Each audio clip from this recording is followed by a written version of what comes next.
we are going to be learning about the responsibilities of the General Assembly. So they had a lot of different jobs that they had to do. Now, they had to make different kinds of laws for Jamestown, okay? So the first law that they made was they told everybody how they would divide up the land. So can you see little pieces of land here? So they would say, you can have this piece of land for your farm. You can have this one. You can have this one.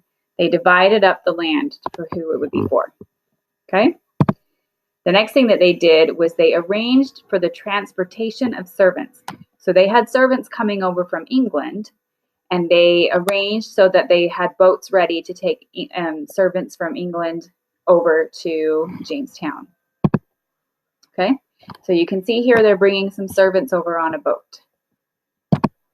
And the next thing they did is they were the ones that got to decide the price of tobacco. They were able to control how much money they would charge England for tobacco. Remember when you guys colored your tobacco and we cut it out? And remember, it's a lot of work to grow tobacco. So they decided how much money they would charge England for the tobacco that they were growing. Okay? And tobacco, smoking, not good. Don't do it. All right.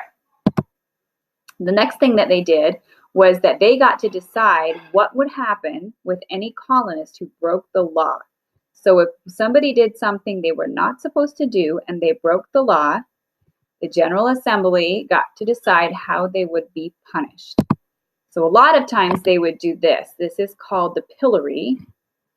And they would stick them in the town square, and it would look like this. They'd stick their head in there and their arms in there, and everybody got to laugh at them and throw things at them, and it was embarrassing and it was uncomfortable. They didn't like it, so they would do good things.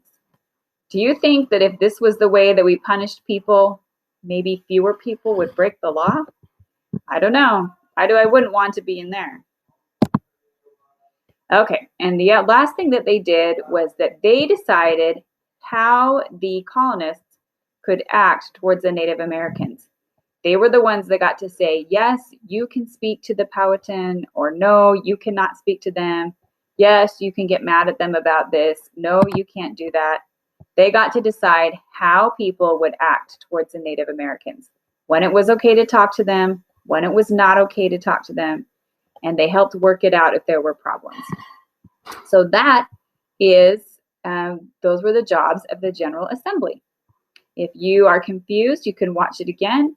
And also there's an article attached to the Google Classroom assignment that will tell you more about this.